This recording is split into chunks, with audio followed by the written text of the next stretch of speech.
طالبة بخير بنبو بوتاسي كتير دياكم من نامسترا لقى هاركم سفتا قفتقوك درباري بشي هاين داكين وخلين كوتاي بهاتو بشي هاين دا سبيكر بخير بسفتا تايم فمعمل بشي هاين بمعنى تيدت زور سپاس بۆ ئەو دەرفەتە بەڵێ پشووی هاوین هەر وەکو لە ناوەکەی دیارە بەمانای پشودان دەگەێنێت واتە بۆ ماوەی 9 مانگ لە قوتابخانە بوون و چەندین تاقیکردنەوەمان ئەنجام داوە و فشارێکی زۆرمان لەسەر بووە بەڵام لە پشووی هاویندا دەتوانین کاتێکی زۆر بۆ پشوداندا بنین باشە دەکرێت پشووی هاین تەنها بۆ پشودان بێت بێگومان ناخێر ئێمە هەر وەکو مرۆڤ کە خوای گەورە دروستی کردوون و هەر یەکێکیشمان ئەرکێکی پێداین تا جێبەجێ بکەین بۆ زۆر هەڵان ئەگەر وا بیر بکەنەوە کە ئێمە قوتابی تەنها بۆ ئەرکی قوتابخانە جێبەجێ بکەین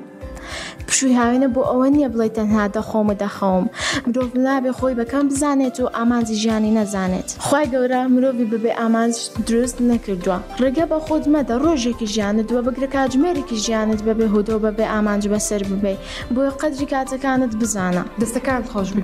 باش توانیت چەند خاڵێکمان بۆ دیاری بکەی کە ئێمەی قوتای بتوانین لە ماوەیان پشۆ سوودی لێوەرگرین بەڵێ یەکەمیان هەوڵدە پلانێک بۆ ڕێخستنی ژیانت دابنێ دومیان ڕۆژانە وەرزش بکە ئەگەر بۆ ماوەی 15 خولەکیش بێ زۆر سوودی لێ دەبینیت و مێشک چالاک دەکات سێمیان فێربوونی زمان هەر وەکو دەزان لەم ڕۆژگارەدا کە گرنگترین ئامراز بۆ پەیوەندیکردن بە خەڵکی بیانیدا زمانەوە گرنگترین زمانەکان کە ئێمە پێویستە فێری ببین زمانی نەتەوەکانی دراوسێمانە چوارەمیان کتێب خوێندنەوە بۆ ئاسی خۆتان کە زۆر سوود و چێژی لێ دەبینن جا کتێبی ئاینی تەندروستی مێژووی هەر جۆرە کتێبێک خۆت بتەوێت پێنجەمیان ڕاهێنانی زیادبوونی تواناکانی مێشک بکەن بۆ نمونە ژمارەکان لە 100ەوە تاوەکو 0 بە پێچەوانە بژمێرن وەک 100 99 98 97 هەتاوەکو 0 بە پێچەوانەوە بژمێرن و جارجاریش پرسیاری فکریشی بکەنەوە شەشەمیان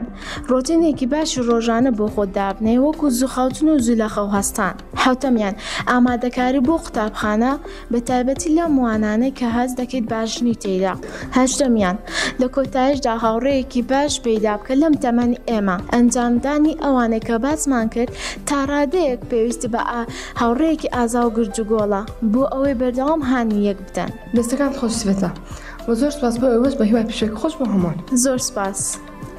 زۆر سپاس بۆ ئەوەی باش هیوادارم سوودی لێوەرگرن